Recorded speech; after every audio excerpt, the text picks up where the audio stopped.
Beyond Blame. Challenging criminalization. Beyond Blame, remettre en cause la criminalisation du VIH dans le monde. À venir dans ce webinaire, mettre fin à la criminalisation du VIH dans le contexte de l'allaitement. La science, amis ou ennemis, les progrès scientifiques soutiennent-ils toujours notre cause? Défis et succès pour mettre fin à la criminalisation du VIH, avec des témoignages venant de la région de l'Europe de l'Est, de l'Asie centrale, de l'Ouganda et des États-Unis. Penser globalement, agir localement, lier le plaidoyer local au global et inversement, et un message de clôture de Dr T. Vous pouvez poser vos questions aux panélistes soit dans la section QR, soit dans les commentaires Facebook en dessous du live stream sur Twitter. Utilisez les hashtags Beyond Blame 2021 et HIV Justice. Ce webinaire est financé par une subvention par le fonds Robert Carr. Veuillez accueillir votre hôte, Edwin J. Bernard. Hello and welcome to Beyond Blame. Bonjour, bonsoir, bienvenue à ce webinaire Beyond Blame, remettre en cause la criminalisation du VIH dans le monde. Je m'appelle Edwin Bernard et je suis directeur exécutif de HIV Justice Network, un réseau mondial d'information et de plaidoyer pour les organisations et les militants qui, comme vous, s'efforcent de mettre fin à la criminalisation du VIH.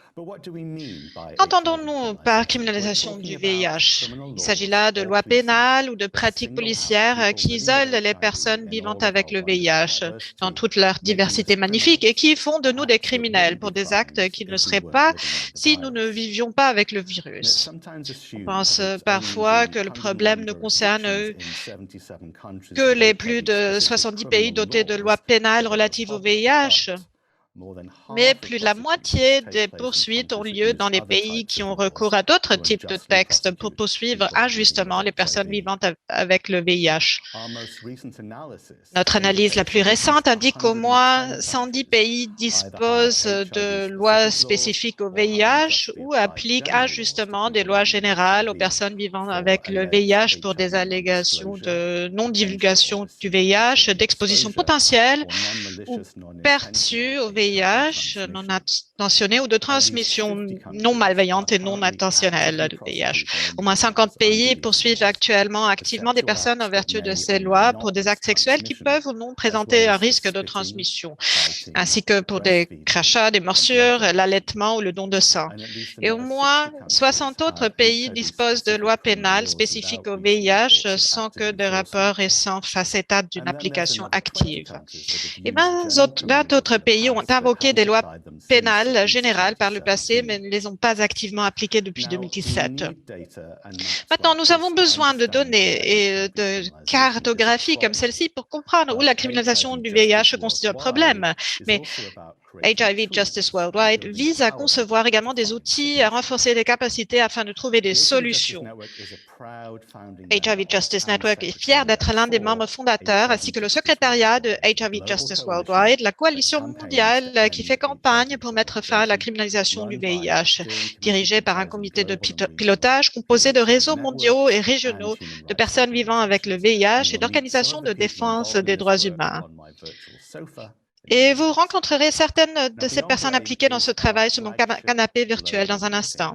Beyond Blame est une réunion mondiale phare. Nous nous sommes rencontrés en ligne la dernière fois lors de la conférence VIH 2020 et l'écho a été tellement positif que nous avons pensé vous proposer aujourd'hui une édition spéciale à la veille de la journée mondiale du sida pour montrer le chemin parcouru et celui qui reste à parcourir.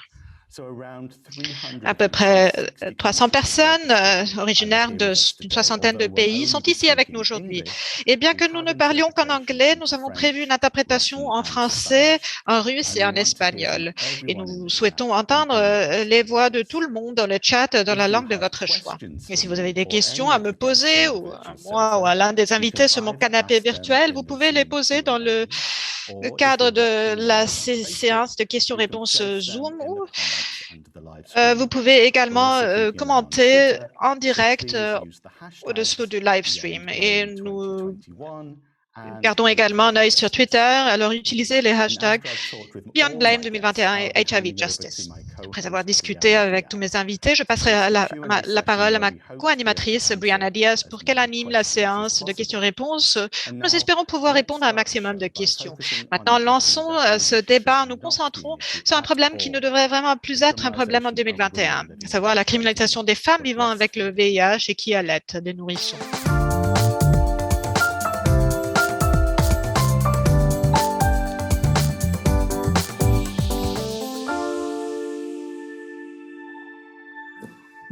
Welcome, Alison. Bienvenue Alison et Nyasha. Ravi de vous voir. Nyasha est responsable des programmes à RASA, l'Alliance pour les droits et le sida en Afrique australe. Et nous verrons plus tard pourquoi tant de cas de criminalisation pour allaitement ont lieu en Afrique subsaharienne. Mais cela ne se passe pas seulement en Afrique. Alison, vous êtes l'analyste politique senior de HIV Justice Network et vous dirigez ce travail au nom de HIV Justice Worldwide. Pourquoi les femmes vivant avec le VIH sont-elles poursuivies pour avoir allaité et où cela se passe-t-il? Alison, you need to unmute yourself. Alison, il faut que vous activiez votre microphone. Oui, première erreur technologique. Merci beaucoup. Merci de m'avoir invité à cette discussion autour d'un thème tellement important. C'est le mouvement mondial qui s'est concentré sur la criminalisation dans le contexte d'exposition sexuelle. Mais au cours de la dernière décennie, nous avons vu une augmentation de cas de poursuites contre des femmes pour des cas d'allaitement. Et en tant que mouvement mondial, il est important de coopérer pour sensibiliser autour de cette thématique afin de mettre fin à ces poursuites pénales.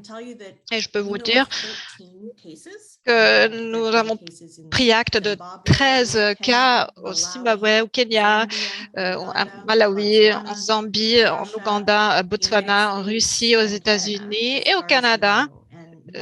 À notre connaissance. Et 9 de ces poursuites ont lieu en Afrique depuis 2013. Donc, cela est un signal d'alerte qui est sonné et les femmes sont accusées d'avoir commis des actes qui consistent à transmettre des dangers à d'autres personnes, de transmettre le VIH délibérément dans le contexte de l'allaitement. Nous allons nous attarder sur la science ultérieurement, mais nous savons que le risque de transmission par le lait maternel est assez faible, surtout quand les femmes suivent un traitement. Et les poursuites sont donc le fruit d'une surréaction, une exagération, un stigmate, des désinformations par rapport à la transmission. Et c'est également dû au fait que le fardeau de la prévention de la transmission aux enfants maintenant pèse sur les épaules des femmes. Et dans de nombreux contextes, les femmes sont jugées de façon assez sévère pour ces actes qui ont lieu dans le contexte de leurs enfants. Merci beaucoup, Alison. Nyasha, quels sont les cas dont vous avez pris acte en Afrique australe? Et je sais que la plupart de ces cas ne concernent pas les mères elles-mêmes. Peux-tu nous expliquer ce qui se passe? Merci beaucoup, Edwin, de m'avoir invité sur ton canapé virtuel ce soir. Oui, effectivement, comme l'a dit Alison, nous avons connaissance de 9 affaires documentées dans les pays mentionnés par Alison. Et tu as raison également, nombre de ces affaires concernaient des femmes qui avaient allaité pour des raisons nutritives ou pour des raisons de confort, donc leur propre enfant ou l'enfant d'autres femmes. Et dans certaines de ces affaires, je crois que pour toutes les affaires au Kenya en tout cas, cela était lié à la question de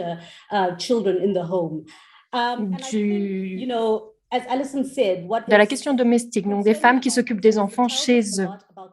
Comme nous l'a dit Alison, cela montre qu'à l'heure actuelle, en particulier au sein du mouvement autour du VIH, on sait que la criminalisation est problématique et que cela est un frein à la santé publique et constitue une violation des droits humains. Mais des fois, on pense que ces inquiétudes concernent d'autres domaines. Ce qui est inquiétant ici, c'est qu'il y a une approche systématique, donc combinée avec la stigmatisation liée au VIH. Il y a également une forte panique à l'œuvre concernant l'allaitement. Pourquoi? Cela concerne des femmes ayant un statut économique relativement faible, des femmes vulnérables qui en général sont dans une relation employé-employeur. Et cela nous rappelle ce qui s'est passé au début de l'épidémie du VIH où on parlait souvent des travailleurs domestiques et la question de la transmission du VIH. Donc voilà, cela nous rappelle de mauvais souvenirs par rapport à cette problématique. Ce qui est important de souligner ici, c'est que nous connaissons des cas au Malawi qui ont montré très clairement que le risque de transmission par l'intermédiaire de l'allaitement est très faible et que souvent, ce qui se passe lors de ces procès, l'approche est extrêmement biaisée.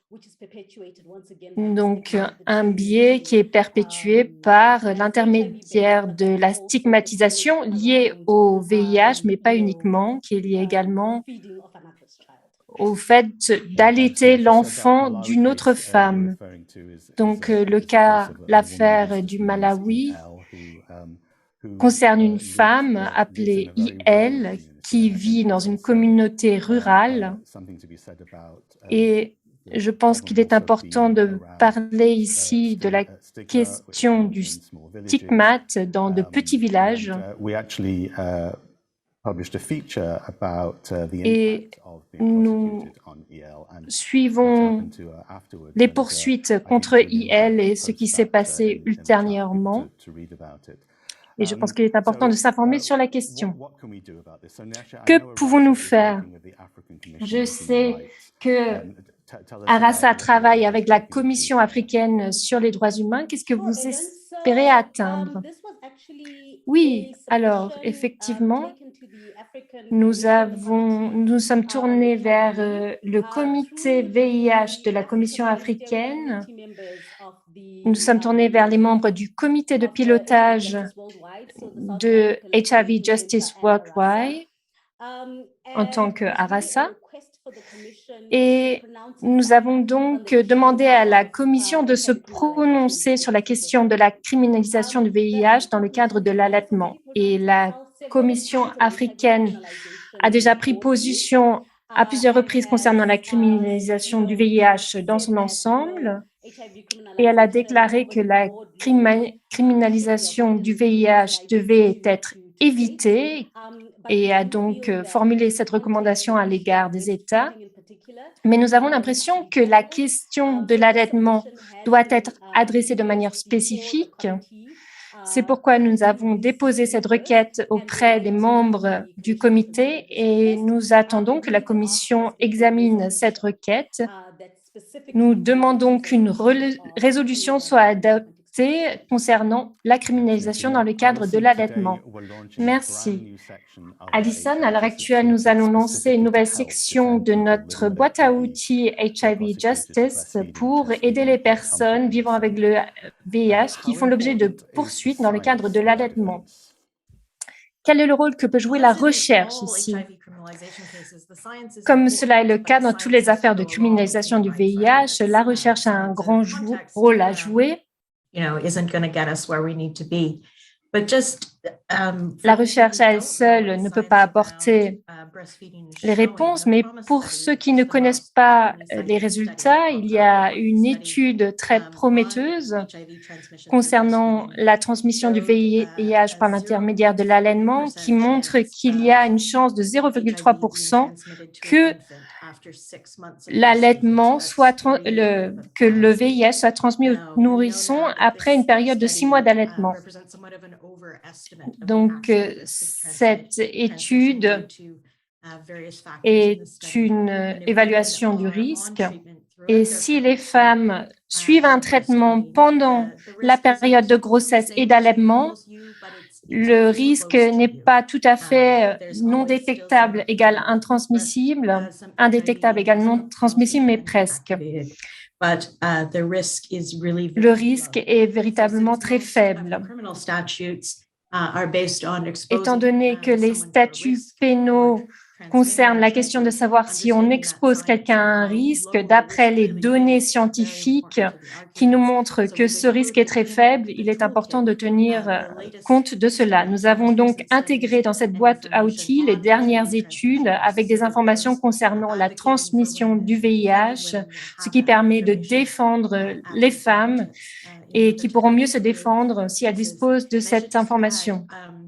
Une chose que je souhaite ajouter, le niveau de risque concerne une femme qui allait un enfant sur une période longue, donc tous les jours. Donc, il s'agit d'une tétée de confort, pour ainsi dire, comme cela est le cas dans les affaires que l'on connaît en Afrique. Cela signifie que les enfants n'ont absorbé qu'une petite dose de lait, donc il faut véritablement contextualiser les résultats de ces études par rapport au contexte qui nous intéresse. Nous reviendrons ultérieurement à la question de la recherche scientifique. Merci beaucoup, Alison Simonton et Nyasha Shingeray. Nous vous retrouverons lors de la session questions-réponses. Donc, parfois, la recherche scientifique peut être utile si elle est bien utilisée, mais est-ce que ces recherches nous aident toujours? C'est la question qui se pose.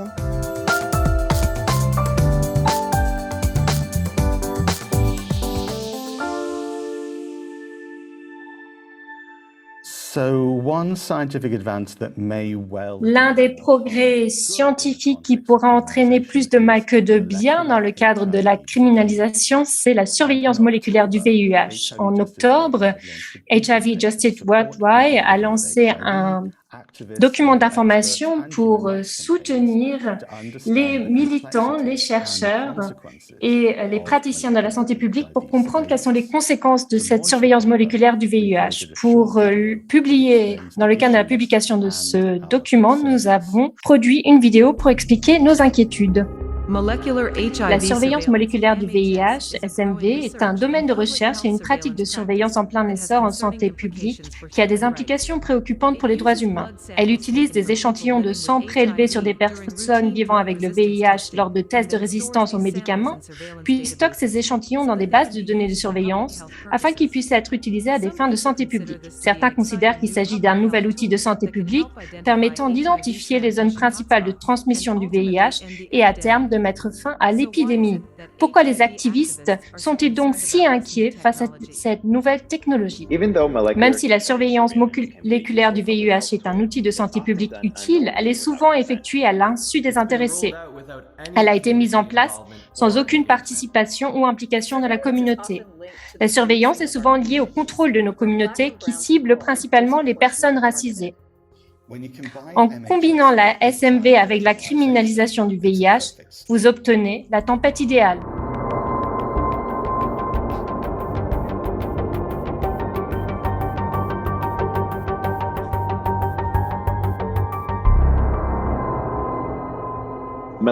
La surveillance moléculaire du VIH, ou SMV, est un terme générique qui décrit la façon dont les scientifiques et les professionnels de la santé publique analysent des échantillons de sang de personnes vivant avec le VIH afin de suivre la façon dont le virus est transmis entre les personnes et les populations. La SMV peut détecter la transmission de schémas de pharmacorésistance ou les taux de transmission du VIH dans une zone donnée, mais elle peut aussi identifier des groupes de personnes présentant des souches de VIH similaires et les relier entre elles. Certains scientifiques et spécialistes de la santé publique affirment que cette approche permet de faire participer les personnes difficiles à atteindre au dépistage, au traitement et aux soins plus efficacement que d'autres méthodes éprouvées moins problématiques. Mais un nombre croissant de défenseurs des droits humains, y compris de personnes vivant avec le VIH, ont de profondes inquiétudes en matière d'éthique et pensent que le SMV peut être dangereux en termes de santé publique et de droits humains. Notre enquête internationale a révélé de nombreux points préoccupants concernant la SMV, notamment en santé publique, où des données sont collectées à l'insu ou sans le consentement des personnes vivant vivant avec le VIH, dans le cadre d'un système de surveillance, puis sont utilisés pour développer les interventions de santé publique. Cela se passe dans des pays qui criminalisent activement le travail du sexe, la consommation de drogue, la migration et le VIH, et où les données sur les réseaux de transmission du VIH sont partagées de manière inégalée dans le but d'identifier les personnes. Dans certains cas, les institutions de santé publique partagent ensuite ces données avec des chercheurs qui effectuent des analyses supplémentaires sur les personnes à leur insu et sans leur consentement. La liste de nos préoccupations est longue. Pour n'en citer que quelques-unes, de nombreuses personnes consentent uniquement à ce que leurs médecins reçoivent leurs données afin de leur fournir les meilleures sources. La recherche SMV, le contrôle de la santé publique et les interventions de santé publique se font sans le consentement explicite des personnes vivant avec le VIH.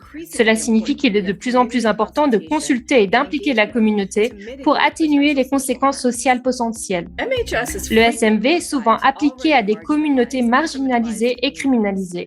Il s'agit notamment des gays et d'hommes ayant des rapports sexuels avec des hommes, des femmes trans, des travailleuses du sexe, des consommateurs de drogue, des migrants et des personnes sans logement.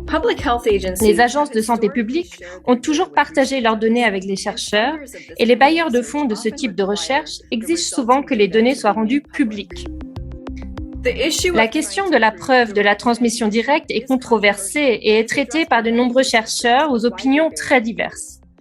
Les recherches sur la transmission directe sont contestées et l'on craint que cette analyse ne soit préjudiciable si elle est mal utilisée et mal comprise dans les affaires de criminalisation du VIH.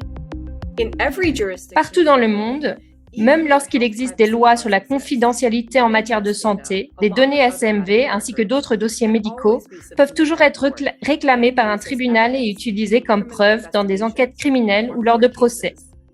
Cela signifie que si des données SMV sont utilisées dans une enquête ou un procès, même si les résultats montrent uniquement que la souche du VIH d'une personne est plus ancienne que celle d'une autre, cela pourrait entraîner une condamnation si les limites de ces données ne sont pas clairement expliquées et comprises. Comme pour la criminalisation du VIH, la SMV suppose que les personnes vivant avec le VIH sont les seuls responsables de la prévention du VIH, que nous ne sommes que des groupes et des cibles des interventions de santé publique et non ses bénéficiaires. Nous sommes des personnes, pas des groupes. Nous sommes aussi le public. C'est pourquoi, en tant que coordinateur international de la coalition HIV Justice Worldwide, j'ai demandé au Positive Women's Network des États-Unis de rédiger la surveillance moléculaire du VIH, une analyse à l'échelle mondiale des répercussions sur les droits humains, comme première étape pour comprendre les problèmes et proposer une série de solutions.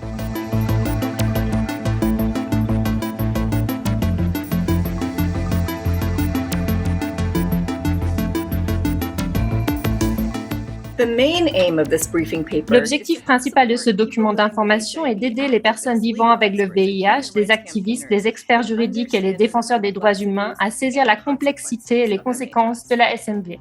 Nous expliquons en détail ce qu'est la SMV, puis la manière dont elle est utilisée dans le monde entier, comment cette technologie fonctionne, et présentons les régions où elle est pratiquée, les personnes qui la pratiquent. Le rapport décrit ensuite les préoccupations croissantes en matière de droits humains liées à l'utilisation de cette technologie, puis énumère un certain nombre de recommandations concernant l'utilisation de la SMV, formulées sur la base de la littérature internationale et avec l'aide des membres du groupe consultatif d'experts. Que pouvez-vous faire? Rendez-vous sur hivjusticeworldwide.org/MHS où vous pouvez télécharger le document La surveillance moléculaire du VIH, une analyse à l'échelle mondiale des répercussions sur les droits humains. Impliquez d'autres personnes, et pas seulement dans le secteur du VIH, mais aussi dans d'autres mouvements, d'autres domaines de la santé ou le mouvement pour la protection des données. Lançons le débat, ici, en ligne ou ailleurs.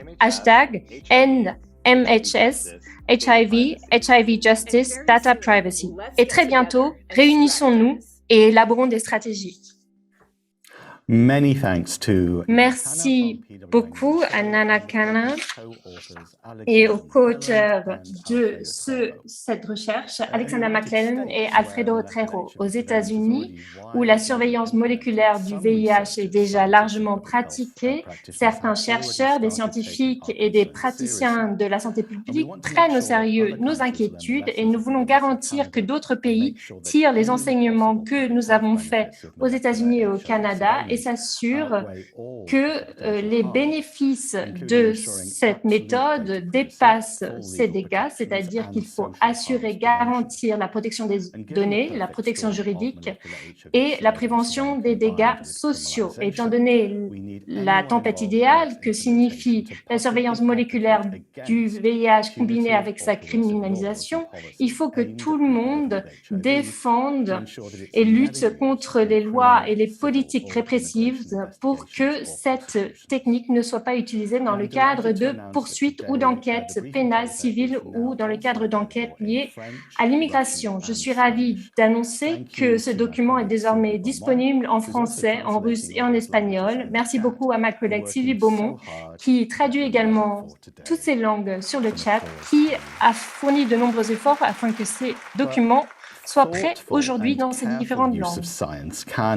Mais l'usage attentif et précis de la science peut également nous aider, comme nous allons le constater dans un instant.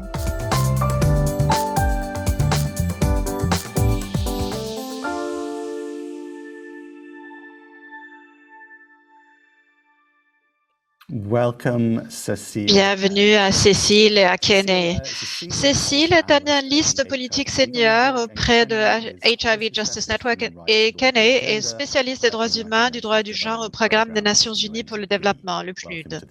Bienvenue au webinaire. Mais avant de rentrer dans le vif du sujet, rappelons le pouvoir de la recherche. En 2018, 20 des chercheurs les plus chevronnés du monde spécialisés dans le VIH ont publié une déclaration de consensus d'experts pour aborder le recours à la science et à la recherche dans le système juridique pénal. Depuis lors, cette déclaration a eu un impact significatif en soutenant les arguments contre la criminalisation du VIH et les litiges stratégiques, ainsi qu'en façonnant le plaidoyer pour la réforme du droit et des politiques.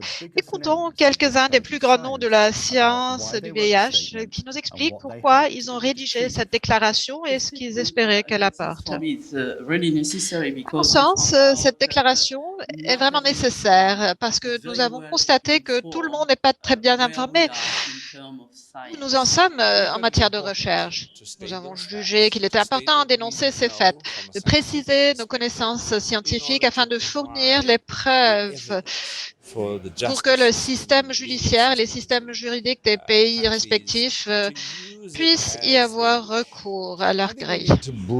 Je pense qu'il faut mettre la recherche à la disposition de la justice. Il s'agit de veiller à ce qu'elle soit comprise, à ce qu'elle développe la qualité libératrice qu'elle a certainement eue pour nous tous dans le monde scientifique.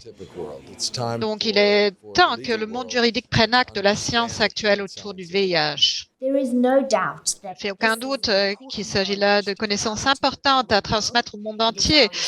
Il est de notre responsabilité en tant que personnes travaillant dans le monde de la science de nous assurer que chaque secteur du monde en est conscient. Et de cette façon, je crois que les gens peuvent être traités de manière équitable et juste dans le monde entier.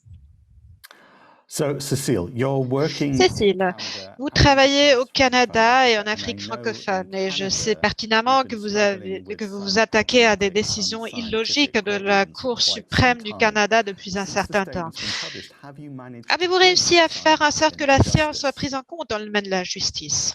Hello Edwin, hello everyone. Bonjour Edwin, bonjour à tous. Oui, franchement, cela fait une grande différence. Ça a changé la donne. Très clairement, cela a été essentiel dans des pays tels que le Canada. Nous avons besoin où la notion du risque est au centre des poursuites et c'est dépistage. Et nous avons constaté une nette évolution ces dernières années en termes de nombre d'accusations. En 2020, il n'y avait qu'une seule poursuite au Canada, donc là, c'est très différent par rapport à la situation antérieure. Et certainement, c'est le résultat d'une meilleure compréhension de la science autour du VIH et de sa transmission, notamment l'impact du traitement sur la prévention. Et le réseau juridique VIH, le Legal Network, en collaboration avec des experts scientifiques, y a largement contribué. Et là, nous avons également développé un autre élément de notre stratégie qui consistait à développer des directives pour les procureurs au Canada. Car ça peut prendre un certain temps de faire changer la législation, mais avec l'aide de ces lignes directrices, l'aide de ces directives, on peut atténuer le risque de poursuite. C'est donc une stratégie très, très efficace et suite à de nombreuses années de plaidoyer, ces directives sont utilisées maintenant au niveau fédéral ainsi qu'au niveau des provinces.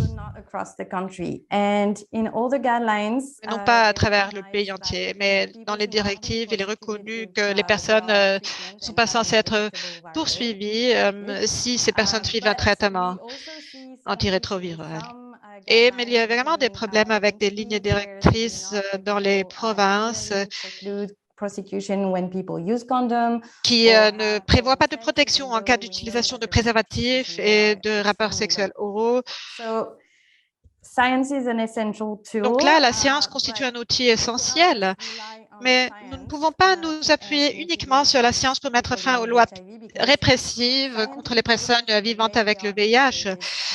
Les preuves scientifiques et la manière dont elles sont utilisées et interprétées restent soumises à d'autres considérations sous-jacentes, donc notamment également les préjugés, le stigmate, la discrimination. Donc cela ne suffit pas et c'est pour cela que les droits humains doivent rester au centre de notre combat.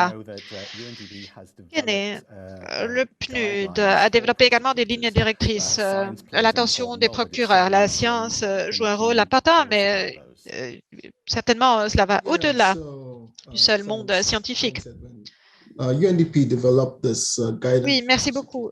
Le PNUD a développé des lignes directrices pour les procureurs dans le domaine du VIH et cela a été développé comme ressource pour s'assurer que les poursuites dans le contexte de VIH soient conduites de manière équitable si elles ont lieu pour garantir les droits et la dignité de toutes les parties prenantes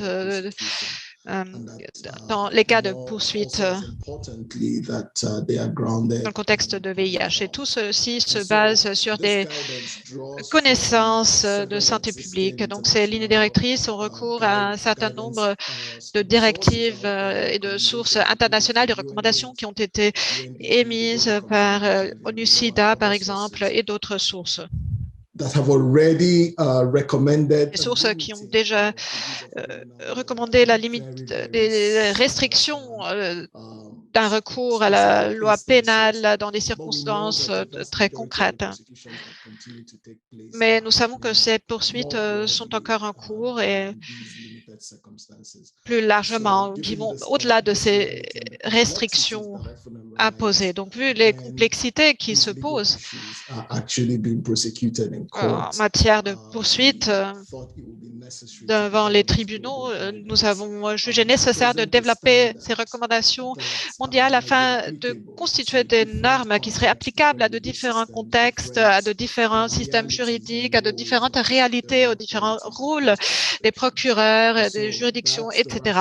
Donc voilà l'argumentaire derrière tout ceci. Et comme cela a été mentionné au préalable, l'un des objectifs consiste à veiller à ce que les poursuites soient basées sur des bases équitables et sur des connaissances scientifiques fondées.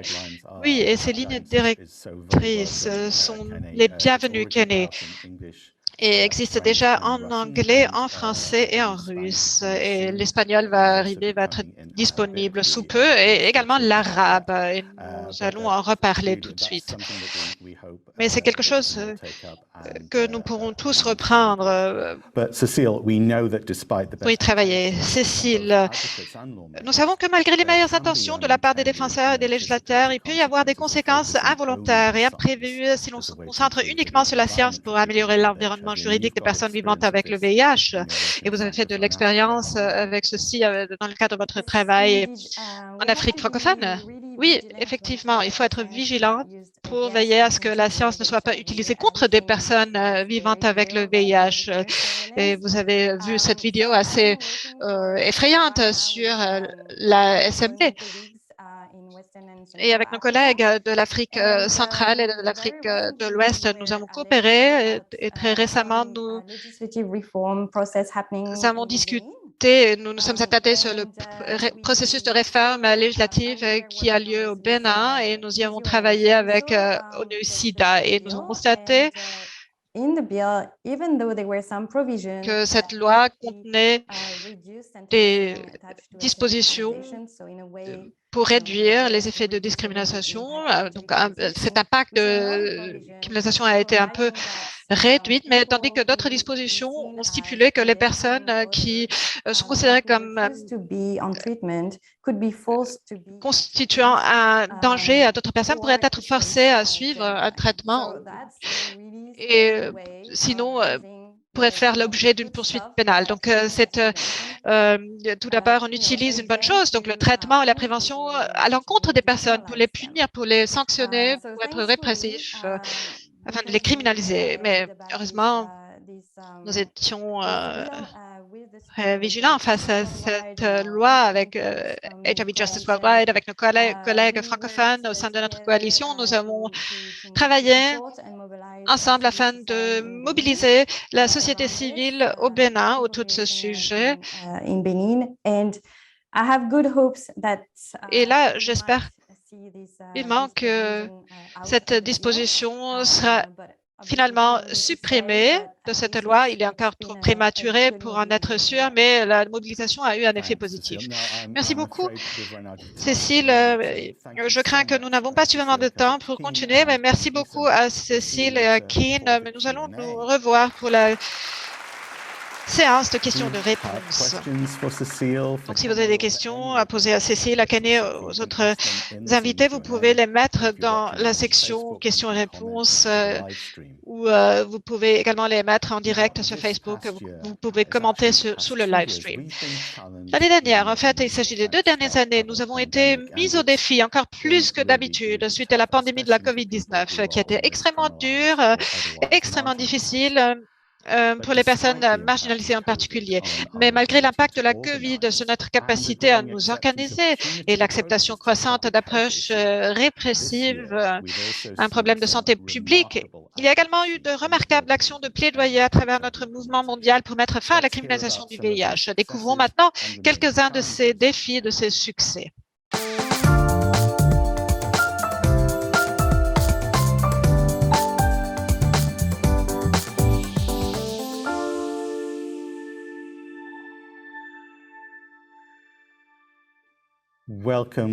Bienvenue, Sveta.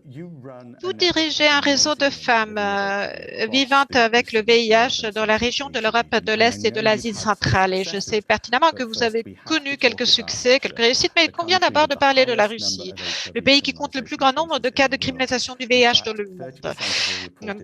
30% de tous les cas de criminalisation en 2021 ont lieu en Russie. Et la moitié des personnes poursuivies étaient des femmes. Compte tenu des nombreux défis auxquels les militants sont confrontés dans ce pays, est-il possible de parvenir à davantage de justice en matière de VIH? Bonsoir et merci de m'avoir accueilli. C'est un privilège pour moi, un plaisir de travailler avec vous. Nous avons un réseau de femmes militantes magnifiques et nous nous battons pour mettre fin à la criminalisation du VIH au service des femmes en Europe de l'Est et en Asie centrale. Et vous avez posé une question fort importante par rapport aux pays où ont lieu des poursuites de personnes vivantes avec le VIH dans le contexte de l'exposition de VIH et la transmission du VIH. Depuis 2017, il y avait une augmentation annuelle du nombre des condamnations selon l'article 122 de la Cour pénale de la Fédération russe. Et lorsqu'on compare 2017 à 2020, malheureusement, il y a une augmentation des condamnations à hauteur de plus de 50%. de 60 personnes en 2017, c'est à 94 personnes en 2020. Et en général, depuis 2017 jusqu'au jour d'aujourd'hui, plus de 1000 condamnations ont été recensées en Russie selon l'article 122 devant la Cour criminelle de la Russie. C'est incroyable, vraiment. Mais j'espère qu'il y a des possibilités de soutenir le plaidoyer dans votre région. Pourriez-vous peut-être parler plus fort pour que les interprètes vous entendent? Mais parlez-moi maintenant des réussites récentes dans le cadre de la Convention des Nations Unies pour l'élimination de la discrimination à l'égard des femmes, CEDAW. Au mois de septembre, nous avons soumis un rapport conjoint du réseau des femmes russes sur le VIH et des organisations nationales de la communauté des femmes du Kyrgyzstan. Et dans ce rapport alternatif qui s'appelle rapport d'ombre, si vous voulez, se concentrer sur la criminalisation dans le contexte du VIH et sur les droits humains des femmes vivant avec le VIH au Kyrgyzstan.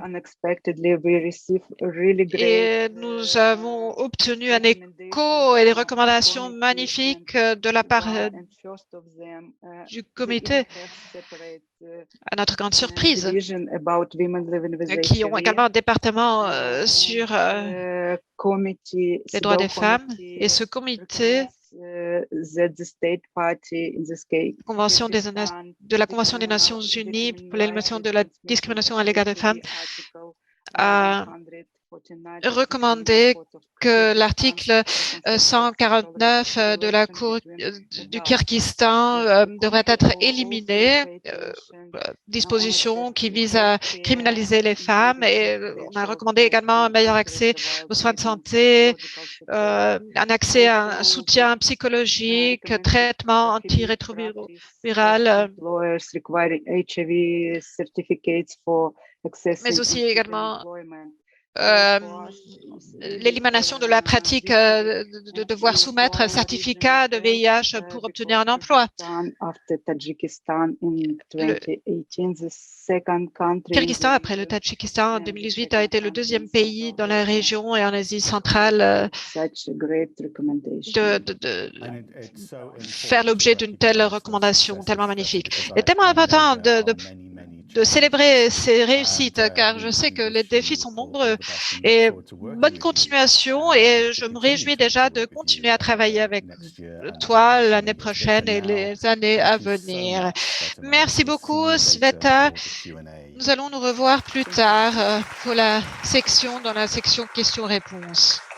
Nous avons désormais nombre d'informations sur ce qui se passe en Europe de l'Est et en Asie centrale, et en fait, de fait dans le monde entier, puisque nous, en tant que HIV Justice Network, nous suivons en permanence les affaires, les lois et le travail de plaidoyer qui sont documentés grâce à notre base de données mondiale sur la criminalisation du VIH. Cette base de données se trouve sur le site web du SJN, hivjustice.net. Elle comprend 3 sections, loi et analyse, affaires et organisation. Une vue d'ensemble présente le contenu des 3 sections et fournit un aperçu global des données disponibles sur une carte navigable. En cliquant sur les fenêtres contextuelles qui s'affichent, vous accédez directement aux pages correspondantes. Vous pouvez également accéder à chaque section grâce à la navigation principale. La section Lois et analyse répertorie les lois connues sur la criminalisation du VIH par juridiction.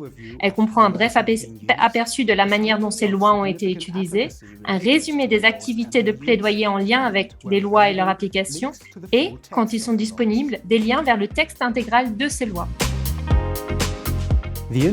La carte interactive au bas de la page d'accueil de la section Lois et analyse vous permet de visualiser quels pays et juridictions utilisent quel type de loi dans le contexte de la criminalisation du VIH.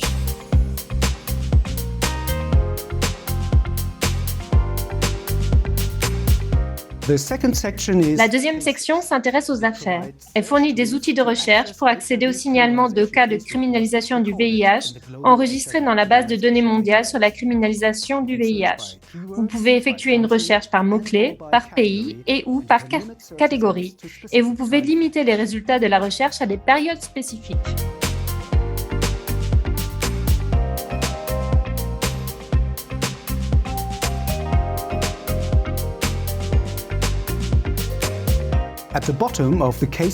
Au bas de cette page de recherche, une carte interactive vous permet de visualiser par catégorie les pays pour lesquels de telles affaires ont été signalées.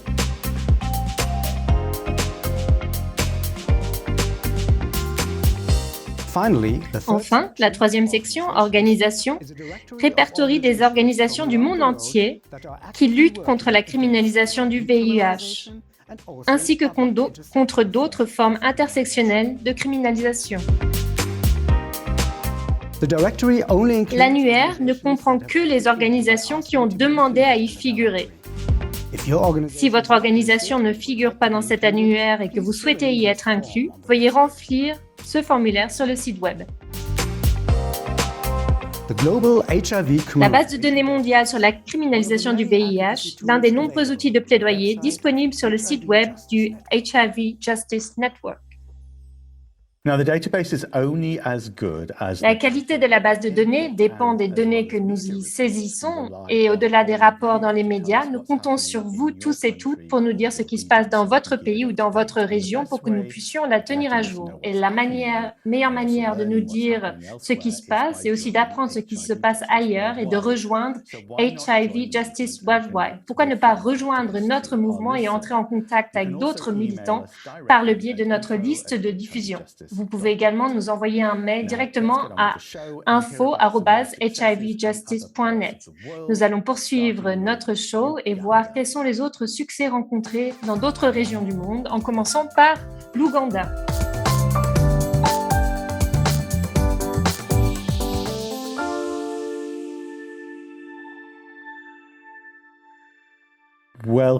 Bienvenue à toi, Immaculate. Tu es à la tête du département travail de plaidoyer et contentieux stratégique du réseau ougandais sur la loi, l'éthique et le VIH-Sida Ouganet. Et tu es également membre de 2 conseils d'administration du International Community of Women Living with HIV, donc ICW Afrique de l'Est et ICW Monde. Je suis ravie que tu sois là avec nous. Vous avez rencontré des réussites lors de l'accompagnement d'affaires de criminalisation du VIH. Une fois concernant l'allaitement et les tétés de confort, il y avait également d'ailleurs une accusation bizarre concernant une babysitter vivant avec le VIH. Est-ce que tu peux nous dire quel a été l'impact de votre intervention? Merci beaucoup, Edwin, et bonjour à tous et toutes. Alors, concernant les réussites rencontrées en Ouganda en 2019 et 2020. Ces 2 années ont été de très mauvaises années pour le mouvement contre la criminalisation du VIH. Certaines de ces affaires qui ont eu lieu, donc il y a eu des affaires dans le nord de l'Ouganda avec une jeune femme qui a rendu visite à une amie. Elle a dormi chez ses amis et elle a joué avec l'enfant de son amie. Et quand elle est rentrée chez elle, elle a vu que la police était là-bas et l'attendait et elle était accusée d'avoir transmis le VIH à ce bébé. Donc, cette femme ne comprenait pas la langue parlée par la police puisqu'elle venait d'une autre région. Et elle n'a pas pu être mise en liberté. Les arguments étaient de dire qu'elle avait le VIH et qu'elle vivait dans une autre région du pays. Donc, elle est restée en prison pendant 7 mois. Donc, nous sommes adressés à la Cour et nous avons réussi à obtenir sa mise en liberté. Elle a été condamnée à 7 mois de prison en première instance. Donc, il s'agit là de l'une des affaires que nous avons accompagnées. Mais il y a également une autre affaire d'une femme qui a été accusée d'allaiter un bébé, alors qu'il s'agissait juste d'un bébé qui est venu dans sa maison. Elle a pris ce bébé dans ses bras et qu'elle a cherché sa mère. Quand la mère est arrivée, la mère a dit que cette femme avait allaité ce bébé. La police est venue. Elle a été amenée au commissariat et elle a été testée pour le VIH. Elle ne savait pas qu'elle était séropositive. Elle l'a appris ce jour-là et elle a été amenée en cellule et a dû rester en prison. Cette affaire a été documentée dans des journaux. Donc voilà, il s'agit de 2 affaires qui ont eu lieu en 2019. Auparavant, il y a eu d'autres affaires et plusieurs histoires alarmantes. Nous avons également déposé une requête par rapport à la loi sur le contrôle du VIH et donc il y a eu nombre d'affaires de criminalisation du VIH et ces affaires continuent d'avoir lieu. Nous échangeons avec d'autres activistes. Dans certains cas, des condamnations ont déjà été prononcées. Dans les affaires d'allaitement, nous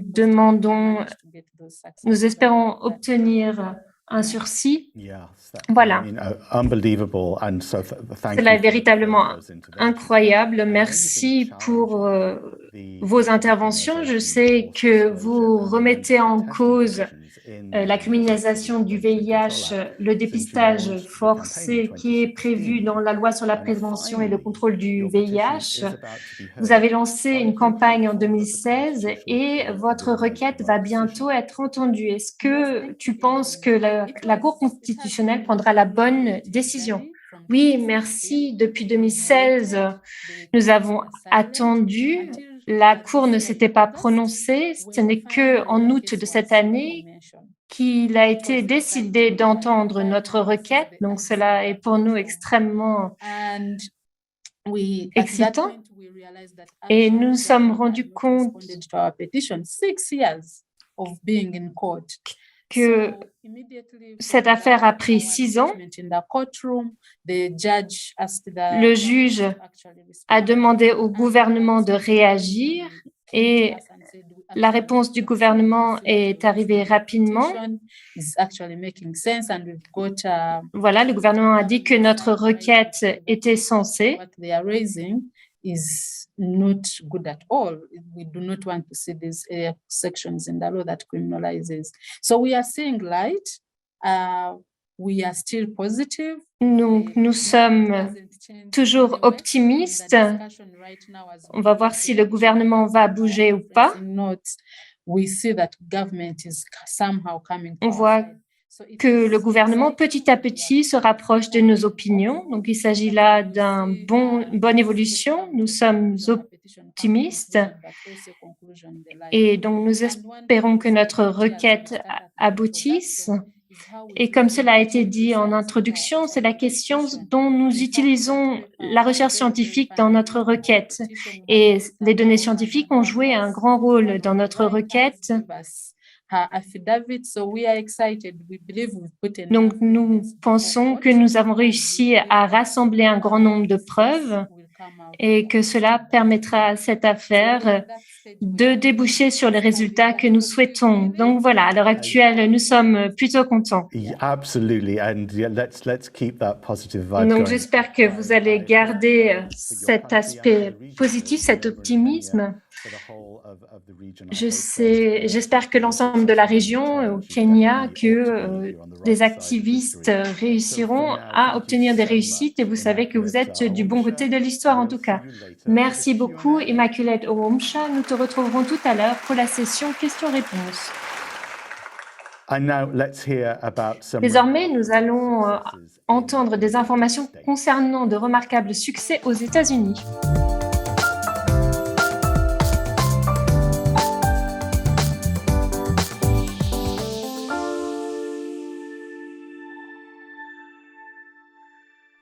Welcome, Timothy. Bienvenue à Timothy et à Stephen. Stephen est conseiller juridique du projet Zero au sein du AIDS Legal Project de Pennsylvanie et Timothy est le directeur du département Relations Gouvernement de la AIDS Foundation de Chicago. Timothy, tout d'abord, je dois te féliciter ainsi que l'ensemble de l'équipe du Illinois HIV Action Alliance puisque vous avez décroché le Sacré Graal, l'abrogation intégrale d'une loi criminalisant le VIH. Comment avez-vous réussi à le faire au cours de cette année de pandémie? Quels sont les enseignements que nous pouvons en retirer? Merci beaucoup, Edwin, de cette invitation. Donc, cette coalition rassemble des personnes vivant avec le VIH, des activistes qui s'engagent, qui souhaitent mettre un terme à l'épidémie du VIH et nous pensons que pour le faire, il nous faut lutter contre la stigmatisation et la criminalisation en lien avec le VIH. Donc, quand nous sommes réunis pour discuter, nous avons vu qu'il y avait un problème en termes de législation et nous ne souhaitions pas uniquement moderniser cette loi. Et notre idée de base, c'était que le VIH n'est pas un crime. Nous avions la volonté politique nécessaire ici pour nous attaquer à cette législation. Nous avions également 2 personnes prêtes à défendre cette loi, donc Carol Hammonds est également un sénateur et nous avons accompagné ce processus, même lorsque ce projet de loi a été signé par le gouverneur, nous avons continué notre travail de sensibilisation, puisque celui-ci doit toujours être poursuivi. Même si désormais l'abrogation a lieu, nous continuons notre travail de sensibilisation. Tu viens de parler de la députée de l'État, Carol Hammonds, et nous avons une vidéo où on la voit lors de l'événement lorsque la loi a été signée. Quand Tim Jackson a appelé mon bureau, il m'a dit, vous savez, nous avons une loi qui criminalise le VIH. J'ai dit, vraiment? Il a répondu, oui, elle existe depuis 1986 et les personnes séropositives se voient menacées par cette loi et quelques personnes ont déjà été inculpées. Et la plupart d'entre elles sont des personnes de couleur. À nous de faire quelque chose à ce sujet. Et alors j'ai dit, eh bien, envoyez-moi plus d'informations. C'est ce qu'il a fait. Et je l'ai lu immédiatement, j'ai vérifié, j'ai dit, ça doit être une sorte de blague archaïque. Nous ne criminalisons pas les MST ou le Covid, ni toute autre maladie qui pose problème pour la santé publique. Il s'agit d'un problème de santé et pourtant, nous avons une loi qui criminalise les gens. Et donc, mon collègue, le sénateur Peters, me fait, je ne sais pas, Carol, je ne sais pas si nous pouvons le faire passer au Sénat. Vous savez, je dis la vérité tout le temps. C'est la vérité qui compte. Nous sommes obligés de dire la vérité. À nous de dire aux gens comment cela fonctionne afin que les choses avancent. Eh bien, vous savez, il se trouve que nous avons tenu une réunion du groupe des parlementaires noirs un soir à Springfield et qui entre par la porte? C'est le président du Sénat. Et vous savez, je n'ai pas manqué une occasion. Je lui ai dit, Monsieur le Président, nous avons un problème et il faut faire quelque chose. Le sénateur Peters y a travaillé dur et j'ai vraiment besoin de votre soutien pour y parvenir. J'ai dit, je vais le faire passer à la Chambre. Il était d'accord. Alors, nous avons réussi, nous l'avons fait passer à la Chambre. Il a tenu parole. Il a travaillé avec le sénateur Peters pour le faire passer au Sénat. C'est comme cela que ça marche. Enfin, nous supprimons la loi archaïque de l'Illinois sur la criminalisation du VIH. Des lois comme celle-ci étaient omniprésentes dans notre pays pendant les premières années de la crise du sida. Or, des recherches ont démontré que ces lois ne sont pas en mesure de diminuer les taux d'infection. Mais ce qu'ils font, c'est d'augmenter la stigmatisation. Il est grand temps que nous traitions le VIH comme les autres maladies traitables et transmissibles, traitant ainsi nos citoyens avec dignité et poursuivant notre mission de mettre fin à cette épidémie dans l'Illinois.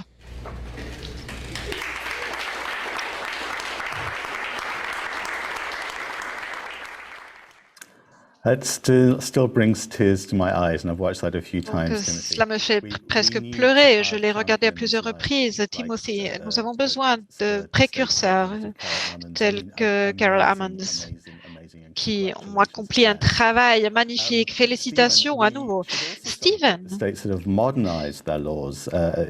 il faut également féliciter les États qui ont grandement amélioré l'environnement juridique en modernisant leurs lois.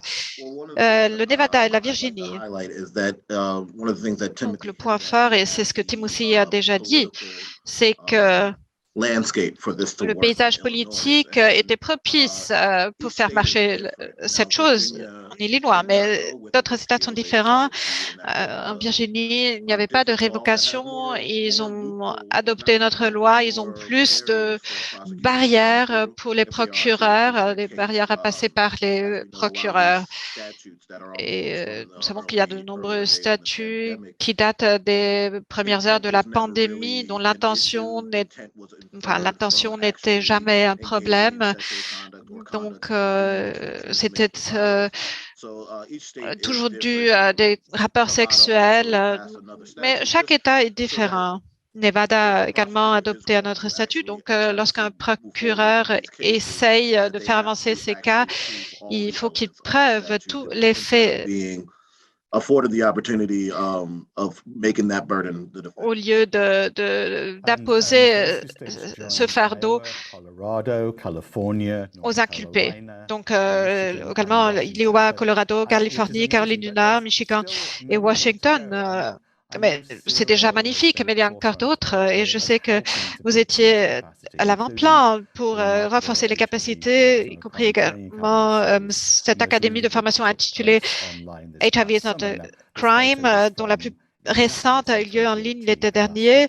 Et donc, c'était la dernière réunion personnelle en présentiel en 2018. Et vous voyez, moi, ici, dans le public, donc il y a eu une forte mobilisation, ce qui est grâce au travail de ces académies de formation.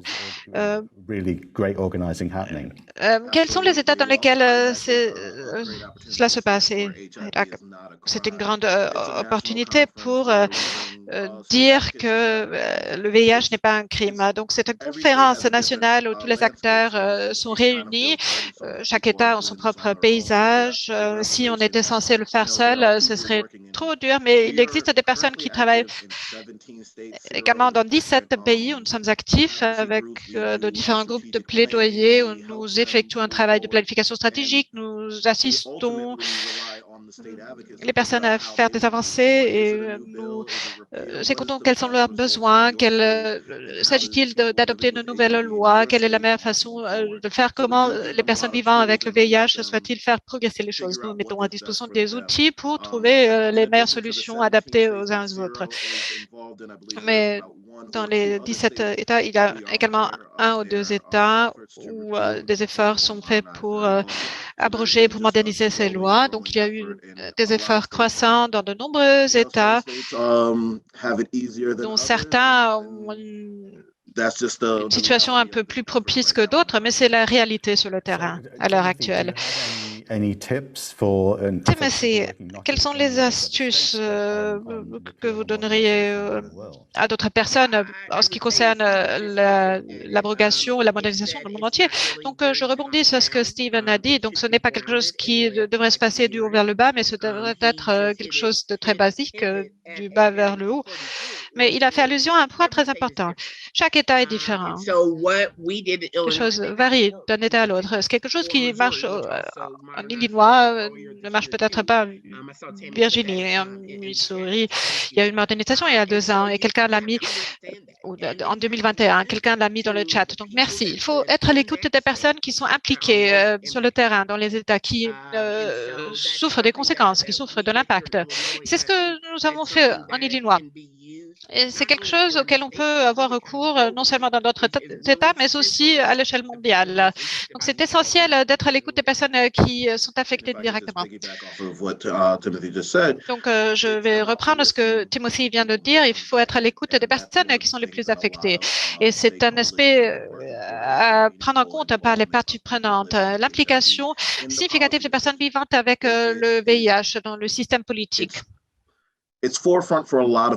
Donc, il est essentiel tout d'abord que ces lois soient adoptées, mais parfois ces personnes vivantes avec le VIH ne savent même pas qu'ils existent. Donc, pour les personnes vivantes avec le VIH, c'est un grand obstacle. Mais les autres, parfois les personnes qui ne vivent pas avec le VIH ne sont pas très au courant. C'est pour cela qu'il faut être très actif pour faire changer la législation. Absolument. Donc, pour l'instant, je vous remercie très chaleureusement. Stephen Bryson et Timothy Jackson, nous nous retrouverons bientôt pour les questions-réponses.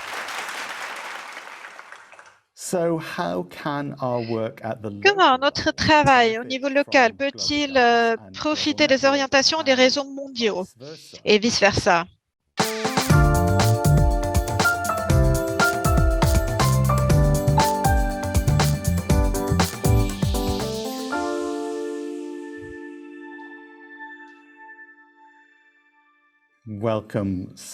Bienvenue à Sacha.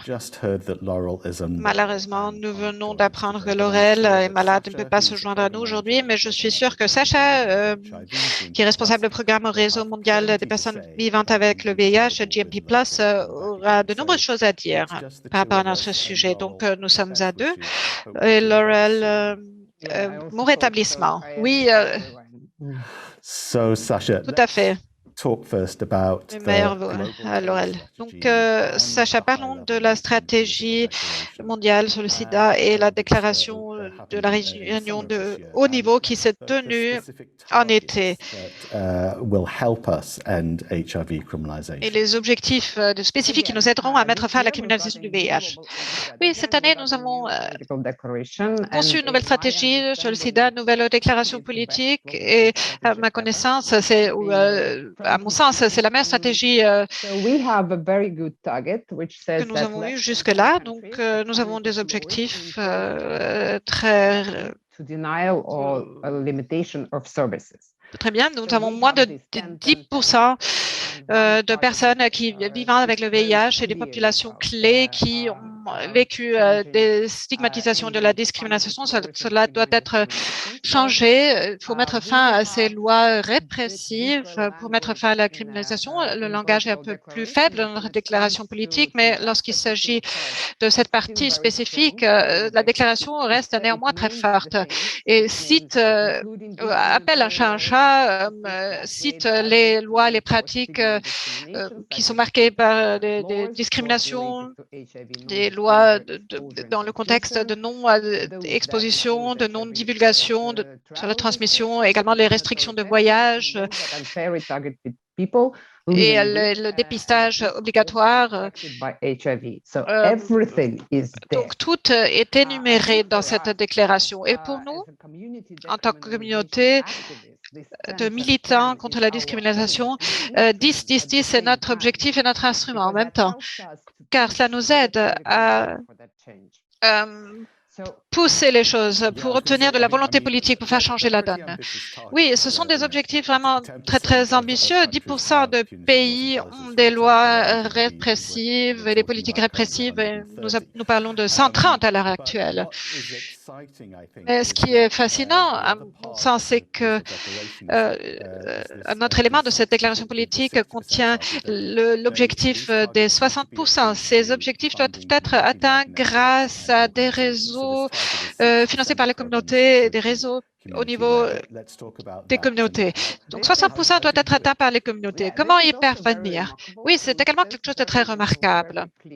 Donc, cela fixe un objectif très, très clair. Cela fixe un pourcentage qui doit venir des organisations au niveau communautaire. Et lorsqu'on parle d'organisations au niveau des communautés, cela comprend également les réseaux des personnes, des femmes vivantes avec le VIH, des jeunes et des populations clés jeunes qui devraient être pilotées par les communautés. Donc, c'est ce qu'il faut garder à l'esprit. Cela veut dire que nous pouvons faire un plaidoyer pour davantage de financement. Nous venons d'entendre mon prédécesseur qui a dit qu'il faut que ce plaidoyer se fasse du bas vers le haut, à partir des communautés même. Et c'est de là de quoi il retourne notre stratégie. Et c'est ça l'objectif qu'il faut atteindre. Absolument. Sasha, GMP Plus, you're the lead, Sacha, the community lead on the global partnership en tant que for responsable action communautaire du to partenariat eliminate mondial d'action pour HIV-related l'élimination de stigma la and stigmatisation et de discrimination la to discrimination liée au partnership VIH, un between UNAIDS, the partenariat sponsors entre and les civil co-sponsors society. de And how l'ONU-SIDA et is la this société work civile. Comment ce at the global travail au niveau level mondial making a fait-il la difference in différence dans country? les pays? So basically, global partnership Donc, ce partenariat mondial comprend plusieurs scénarios et l'un scénario porte sur la justice. Et ce que je peux vous dire de par mon expérience que nous avons faite pendant les dernières années de la mise en œuvre, c'est que lorsque nous avons tenu ces consultations nationales des personnes vivantes avec le VIH et d'autres populations affectées, tout le monde a choisi ce domaine de la justice et ont connu des politiques nuisibles. Donc, c'est un grand défi à relever par les communautés. Les gouvernements qui se sont joints à ce partenariat mondial et se sont engagés à faire du progrès ont également choisi ceci, ce qui est un bon signe. Donc, tout le monde a choisi également cet aspect de la justice, la majorité d'entre eux au moins. Cela nous donne une grande opportunité. Le partenariat mondial met à disposition des instruments, permet d'avoir plus de clarté par rapport aux démarches, comment traiter des cas de stigmatisation, de discrimination. Et cela veut dire que le gouvernement ont la possibilité d'y avoir recours et de produire des rapports. Il n'y a pas qu'un seul, mais il y a également un outil d'évaluation au début de l'année prochaine en guise d'orientation pour le partenariat mondial et nous attendons également des indicateurs de la part du partenariat mondial pour mieux comprendre quelle est la marche à suivre.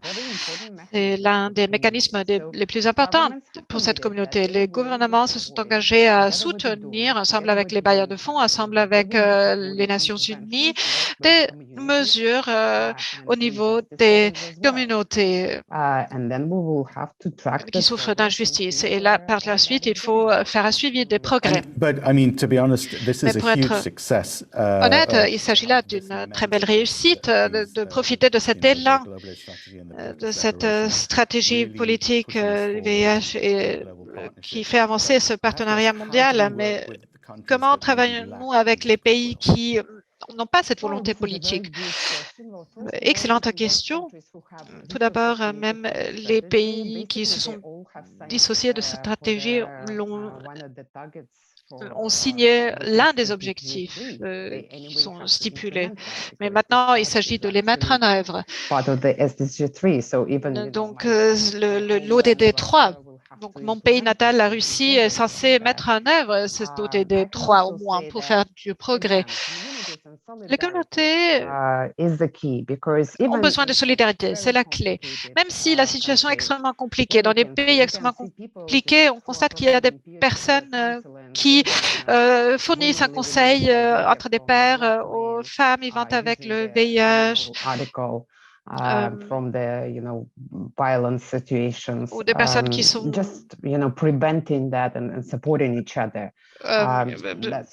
là pour se soutenir mutuellement, pour s'entraider. Et c'est également une manière de le faire.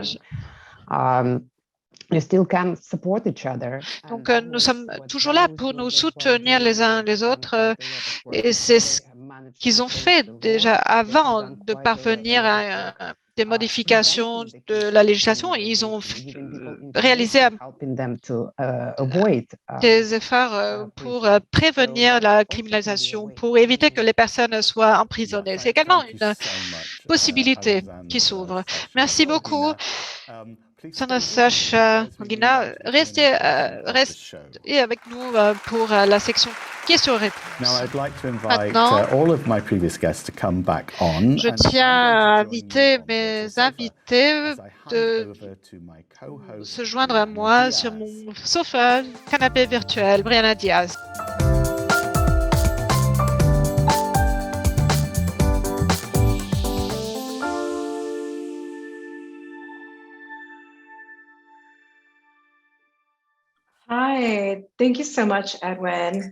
Merci beaucoup, Edwin, et à l'ensemble de nos intervenants et intervenantes pour ce dialogue passionnant afin de mettre un terme à la criminalisation du VIH. Donc, si jamais vous avez une question Vous pouvez soit utiliser la fonction questions-réponses de Zoom, et je vais essayer de prendre le plus de questions possible au cours de cette séance questions-réponses. Si jamais nous n'avons pas le temps de répondre à votre question, nous essaierons d'y répondre à un autre moment. Donc, il y a déjà d'excellentes questions.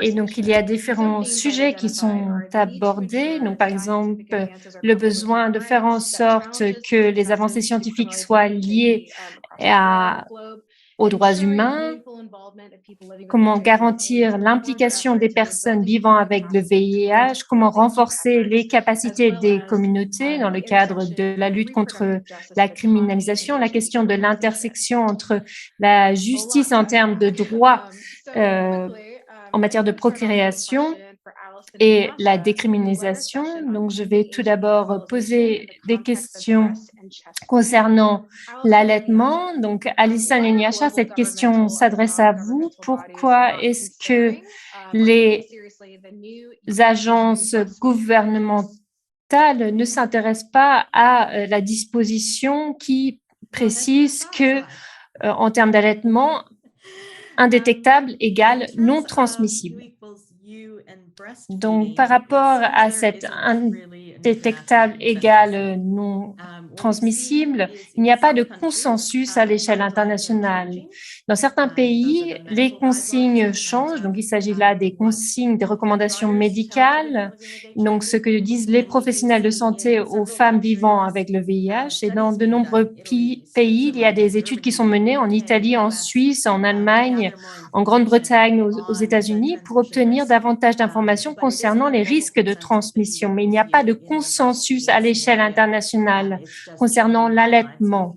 Donc voilà, certains pays ont changé leurs recommandations, mais voilà, nous n'avons pas encore un consensus. Mais ce que l'on constate, c'est que nombre de données scientifiques sont obtenues et que cela permet de renforcer cette thèse. Et on espère que les procureurs pourront tenir compte de cela et les gouvernements également. Et nous, également, en tant que communauté internationale, nous pourrons nous mobiliser autour des données scientifiques et des droits humains pour mettre un terme à la criminalisation de l'allaitement.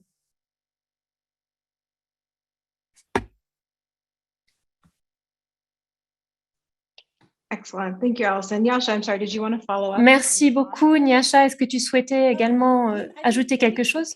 Oui, alors très rapidement, un point à ajouter concernant le contexte en Afrique, les recommandations à l'heure actuelle pour les femmes vivant avec le VIH. Donc, la recommandation, c'est d'allaiter l'enfant. Et je pense qu'il s'agit d'un point important pour différentes raisons, donc notamment le fait que cela est accessible et que le risque est faible. Donc, cela montre qu'il est bon de recommander l'allaitement. Et je pense que ce point est important concernant les poursuites et même le fait que ces poursuites n'ont pas de sens, puisque la recommandation à l'heure actuelle dit que les femmes vivant avec le VIH doivent allaiter, puisque c'est ce qui est dans l'intérêt de l'enfant. Excellent. Thank you so much for those answers. Merci beaucoup pour vos réponses à toutes les deux. Je vois qu'il y a beaucoup de réactions et donc on voit qu'il n'y a pas suffisamment de recommandations pour informer les personnes à tous les niveaux. Et il me semble que de nombreux défis se posent par rapport à la question des droits humains en lien avec la recherche scientifique. Je vais passer à la conversation que nous avions eue concernant la surveillance moléculaire du VIH ou la SMV. Donc, c'est un excellent exemple des défis que nous pose la recherche scientifique, puisque la question des droits humains n'est pas prise en compte ici. Donc, j'aimerais poser cette question à l'ensemble des intervenants et intervenantes. Est-ce que vous pourriez nous dire quelles sont les inquiétudes des communautés concernant la SMV et quelle pourrait être une réaction adaptée pour faire en sorte que ces inquiétudes soient prises au sérieux par rapport à la mise en œuvre justement de cette surveillance moléculaire du VIH.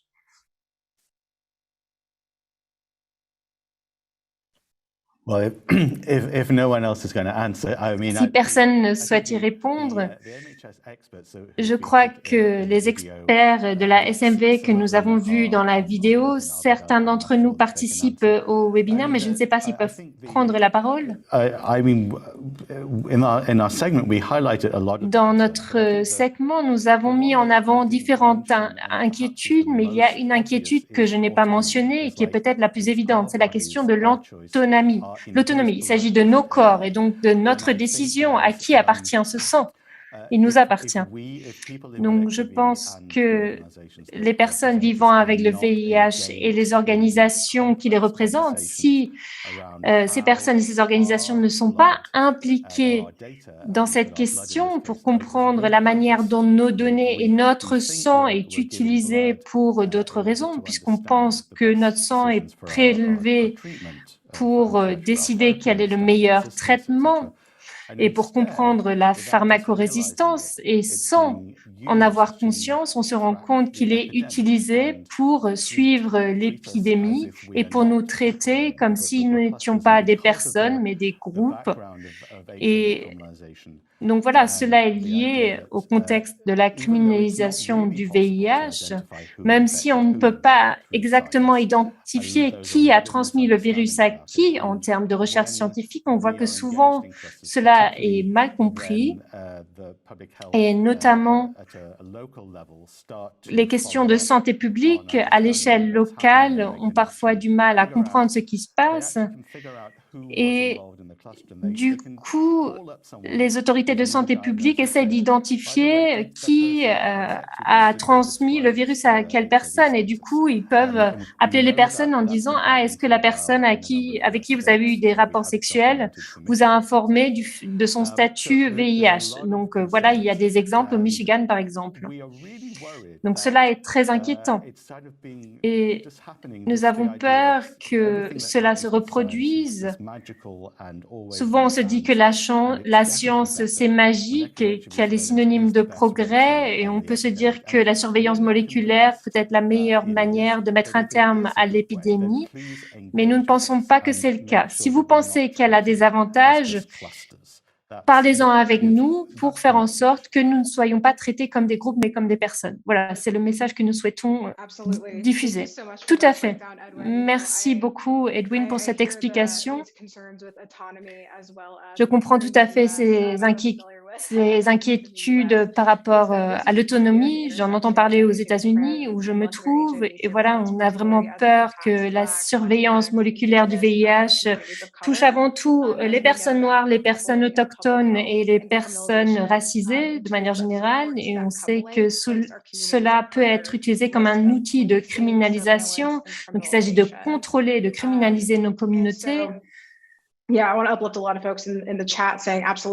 il y a nombre de personnes dans le chat qui sont d'accord avec ce que tu viens de dire, Edwin, de dire nous sommes des personnes, nous ne sommes pas des groupes, des clusters. Donc, on voit que la terminologie utilisée ici est problématique également. Et on voit que souvent, il s'agit avant tout de criminaliser les personnes vivant avec le VIH. Donc, ce qui m'intéresse désormais, c'est l'intersection entre santé publique et la criminalisation. Donc, j'ai une question qui s'adresse à Kenneth. Je me suis demandé si, Kenneth, tu pouvais nous en dire plus par rapport aux lois autour du COVID-19. Donc, aux États-Unis et ailleurs, on a vu que de manière générale, dans le domaine de la santé publique, il y a eu des lois visant la criminalisation autour du COVID-19, marginalisant les communautés présentant des risques. Donc, est-ce que tu peux nous dire peut-être dans quelle mesure le mouvement autour du VIH peut se mobiliser également sur ces lois? Merci beaucoup, Brianna. Oui, tu as raison concernant l'utilisation de mesures légales extraordinaires pour réagir face au COVID-19. Au début de la pandémie, l'année dernière, un réseau composé de nos collègues ont avons constaté des similarités dans les lois proposées aux différents parlements et par les autorités exécutives, et on a vu qu'il y avait nombre de ressemblances avec les lois criminalisant le VIH, avec une certaine panique, avec la criminalisation, etc. Et cela a suscité l'apparition d'une initiative avec différents partenaires, donc ONU-SIDA et d'autres instituts. À l'heure actuelle, nous avons 6500 lois et textes législatifs dans 94 pays que nous avons réunis dans une base de données qui s'appelle COVID-19 Law Lab. Donc, je posterai le lien dans le chat. Et ces lois, que concernent-elles? On voit l'utilisation de lois pénales, de lois répressives sur ces questions. Il y a nombre d'enseignements à tirer pour nous, notamment la nécessité, donc étant donné que nous travaillons sur la question de la justice en lien avec le VIH, que nous devons travailler avec d'autres communautés. Il ne s'agit pas d'un combat solitaire. Nous sommes au premier rang, nous luttons contre la criminalisation du VIH, mais on voit que rapidement, des outils similaires sont utilisés quand d'autres pandémies surgissent.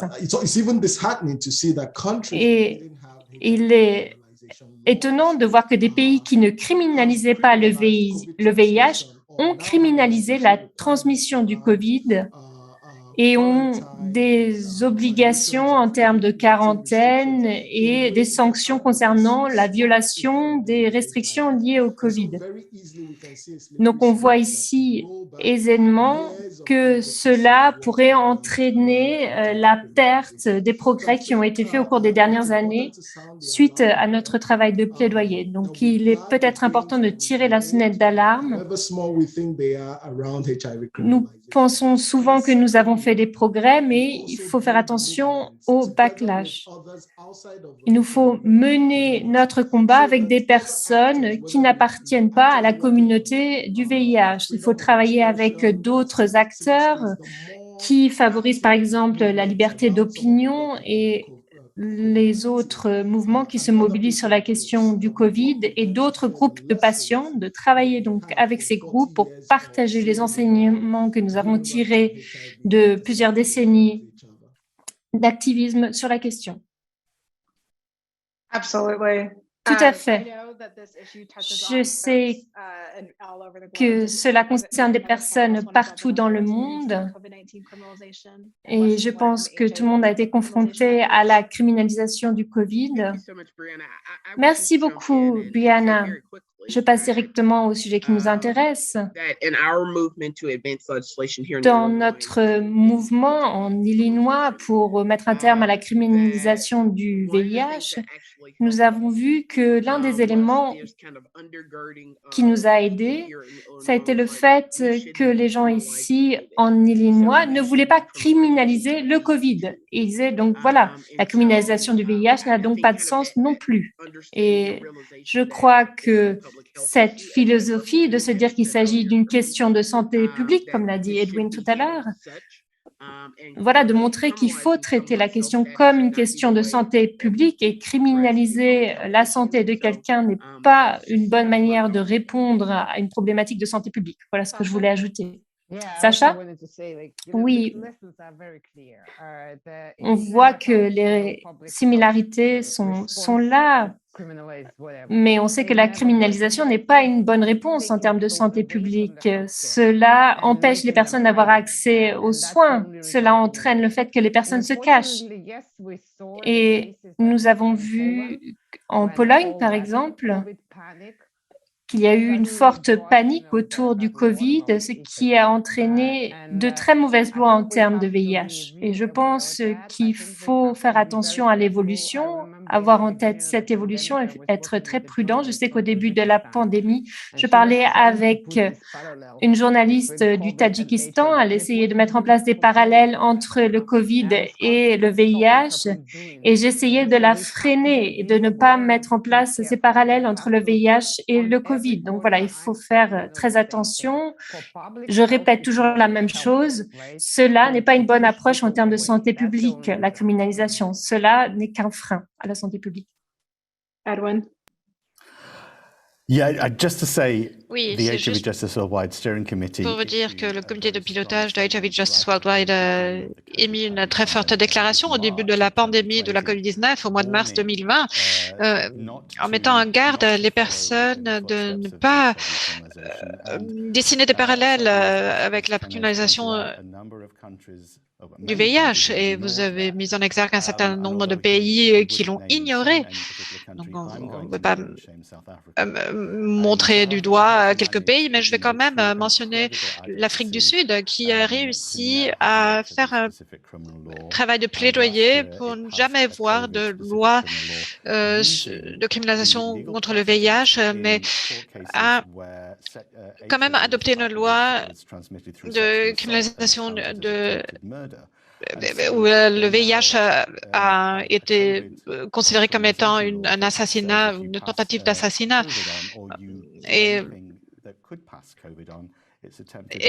maintenant, quand on essaye de transmettre la COVID-19, c'est un cas d'assassinat, de tentative d'assassinat, et c'est vraiment c'est un backlash, c'est un revers très important, et de voir cela entrer des mesures politiques. Et il faut maintenant faire en sorte que cette situation change.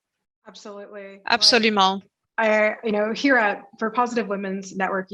Dans notre réseau des femmes aux États-Unis, Positive Women Network, nous avons constaté que de nombreuses lois ont été introduites l'année dernière qui ont ciblé ou qui avaient pour sujet la criminalisation de COVID-19.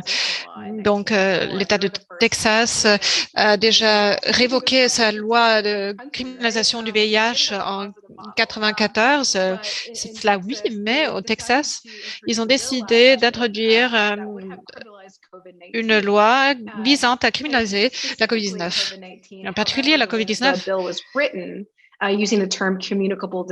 tandis que on utilise le terme des maladies transmissibles, donc ce qui comprend également le VIH. Il est important de voir de faire en sorte que les avocats, les militants, les parties prenantes soient au courant de ces politiques, des mesures qui sont introduites pour veiller à ce que cela ne se reproduise pas, qu'il n'y ait pas de conséquences non intentionnées de criminalisation, en particulier dans le contexte de la COVID-19, ce qui pourrait être un impact grave sur la recriminalisation du VIH. Voilà.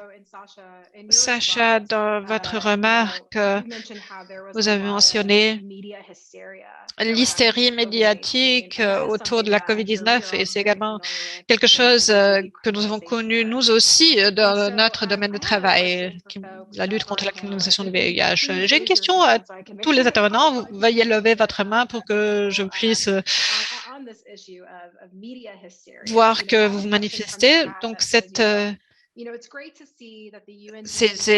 hystérie médiatisée, donc là, il y a une question qui nous vient dans le chat. Il y a des couvertures médiatiques qui sont parfois pas très correctes en ce qui concerne la transmission du VIH et là, l'opinion publique doit être informée par rapport à une réforme législative. La personne pose la question suivante. Comment les militants peuvent-ils changer la manière dont les médias décrivent les personnes vivant avec le VIH? Comment s'y prendre? Excellente question qui me concerne depuis de nombreuses années. J'ai déjà lancé un blog autour de cette thématique en 2007 sur la criminalisation du VIH. La première chose que j'ai remarqué, c'est à quel point la couverture médiatique est une pérennisation des stigmates. C'est comme un cercle vicieux de la criminalisation. Il y a quelques années, HIV Justice Worldwide a publié des lignes directrices, donc une boîte à outils médiatique pour les médias qui assiste tout ce qui est contact avec les médias, ce qui est une ressource fantastique. Donc, veuillez vous diriger sur notre site internet, notre boîte à outils. Donc, il y a de nombreuses choses que l'on peut faire, mais en même temps, là où il y a le concept de la liberté de la presse, il est difficile de faire obstacle à ce genre de couverture d'articles. Et parfois, ce sont des journalistes aux tribunaux, jeunes journalistes qui vont juste interpréter ce que dit le procureur ou qui vont avoir recours au communiqué de presse pour distordre un peu la vérité, mais là où il n'y a pas liberté de la presse, on ne sait peut-être pas ce qui se passe sur le terrain, mais ce qui peut également être problématique. Donc, il reste encore du pain sur notre planche en ce qui concerne notre travail avec les médias, non seulement la presse et les journaux, mais aussi dans les médias sociaux. Donc là, il y a un tas d'informations, de désinformations problématiques, des accusations qui circulent, qui sont diffusées dans les médias sociaux qu'il faut gérer. Et comme c'est le cas avec toutes sortes de désinformations, je ne sais pas que la régulation soit la seule bonne idée, mais c'est plutôt l'éducation qui compte. Éducation, éducation, éducation. Stephen. Edwin a déjà dit tout ce que j'allais dire. L'éducation prime et nous savons que la stigmatisation constitue un grand obstacle pour notre travail de plaidoyer. Et la manière dont la couverture médiatique se fait, je suis un homme noir aux États-Unis. Et dans de nombreuses communautés, on le remarque qu'il faut maintenant aller de l'avant. Et comme vous l'avez dit, comme tu l'as dit, Edwin, il faut être actif dans les médias sociaux. Nous avons une retransmission sur Facebook, ce qui, j'espère, va permettre d'éduquer les personnes pour qu'ils apprennent plus. Ici, en Pennsylvanie, nous sommes adressés au comité de politique des démocrates, ce qui a donné lieu à une série d'entretiens. Et je me suis prononcée à toutes les occasions et je suis toujours content de fournir une perspective sur notre travail de plaidoyer pour faire savoir tout à chacun que le VIH ne constitue pas un crime. Immaculate. Oui, merci beaucoup. Mille merci. Je voulais juste partager notre expérience par rapport à ce que nous faisons avec les médias en Ouganda. Pour nous, tous les cas que nous avons traités ont été repris par les médias. Mais nous avons développé des approches sur comment gérer cette situation avec les médias. Ce que nous avons fait, c'est d'avoir un groupe cible de médias traditionnels en ligne auxquels nous dispensons également des formations. Nous avons pris des engagements avec les médias. Donc, nous avons fourni des informations à toutes sortes de médias et là, la couverture change. C'est ce que nous avons constaté. Une personne très connue, très célèbre, s'est prononcée publiquement dans les médias sur sa séropositivité, ce qui est également un fait effet. Donc, nous utilisons également des visages humains pour éduquer les personnes dans les médias. Et nous voyons que l'approche change et la manière dont il a été perçu quand il s'est prononcé pour la première fois et la manière dont il est perçu maintenant, c'est vraiment très, très différent. Et nous croyons que dans un avenir proche, grâce à cet engagement continu avec les médias, cette couverture pourra changer. Bien entendu, il y a de nouveaux groupes qui accèdent, les jeunes, etc. Mais plus qu'on s'engage avec les médias, plus ils utilisent leur propre visage. Plus ils vont comprendre de quoi ils retournent. Donc, il faut toujours inclure des visages humains dans toutes sortes de couvertures médiatiques et cela peut également faire changer la situation. Thank you, Kene. Merci beaucoup. Kenny. Donc, les lignes directrices à l'attention des procureurs contiennent également deux éléments. Donc, qu'il faut éviter de créer des sensations, la sensationnalisation, si vous voulez, de ces cas. Il faut également inclure les familles des personnes, parce que parfois, ces articles peuvent avoir un impact sur les familles des personnes concernées. Et parfois,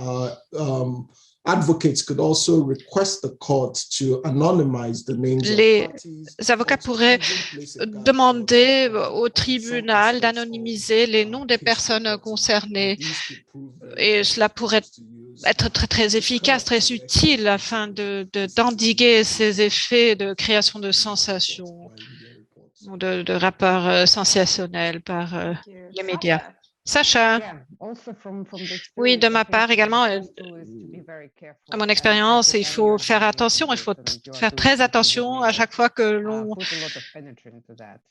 est en contact avec les médias, il faut vraiment regarder deux fois.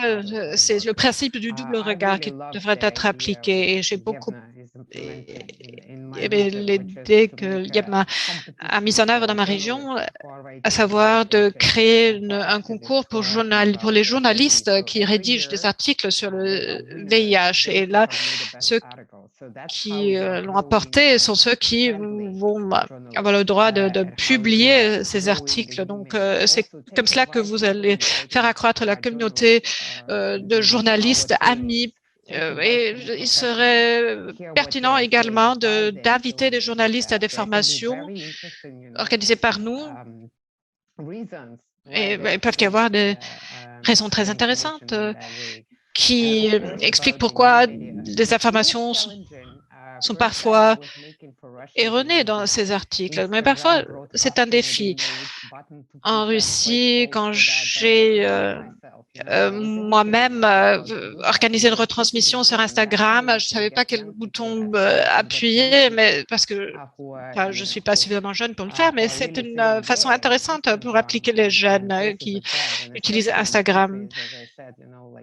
Et en particulier dans un pays comme la Russie, où tout est très compliqué, il faut avoir recours à tout ce qui se présente à nous, à toutes les possibilités qui se présentent à nous. Merci à tous et merci du temps que vous avez imparti pour partager vos expériences sur la lutte contre la criminalisation du VIH. Je vais passer la parole maintenant à Edwin. Merci à tous. Merci beaucoup, Brianna Diaz. Tant de questions et malheureusement si peu de temps. Si ces réponses et ces contributions vous ont inspiré, attendez d'entendre notre dernière intervenante. J'ai l'immense plaisir de présenter la rapporteuse spéciale des Nations Unies sur le droit à la santé, Dr. Tilaleng Mofokeng.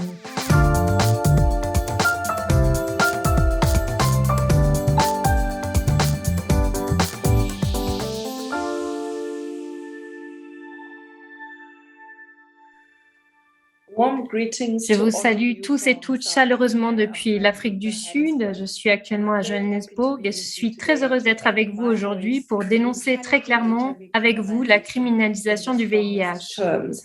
Au cours des 2 dernières heures, nous avons reçu des informations, avons été tristes, interpellés, mais aussi dynamisés et inspirés.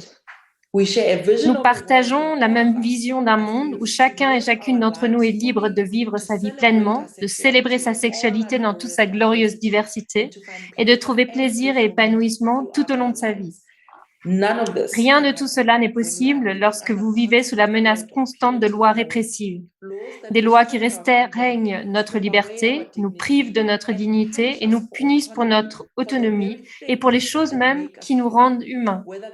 Qu'il s'agisse de vivre avec un virus, d'aimer qui nous aimons ou d'allaiter nos enfants.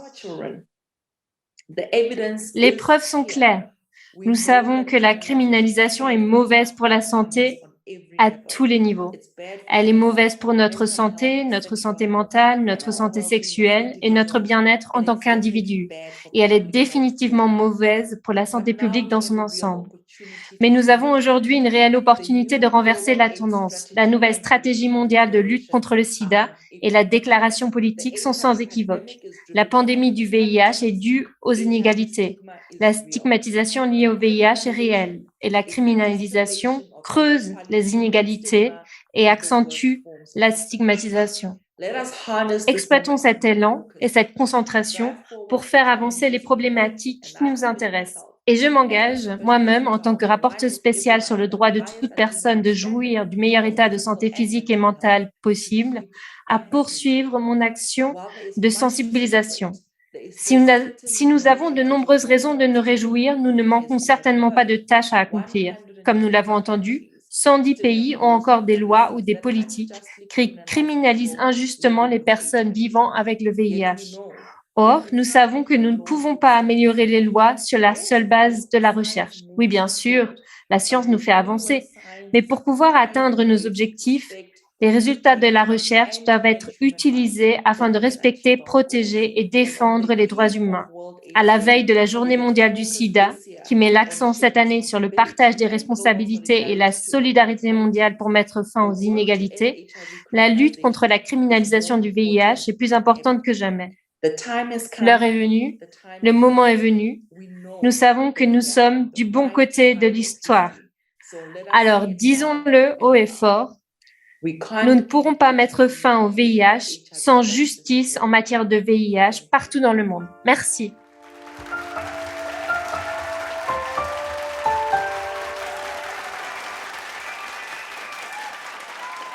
Thank you, Dr. T. Merci, Dr. T. Et merci beaucoup à Brianna et à tous mes invités qui m'ont rejoint sur ce canapé virtuel. Si vous souhaitez participer au mouvement visant à lutter contre la criminalisation du VIH, vous pouvez vous rendre sur le site de HIV Justice website et rejoindre le mouvement. Ce site internet est également disponible en espagnol, en français et en russe. Si vous souhaitez obtenir davantage d'informations concernant la criminalisation du VIH, vous pouvez vous rendre sur le site du HIV Justice Network.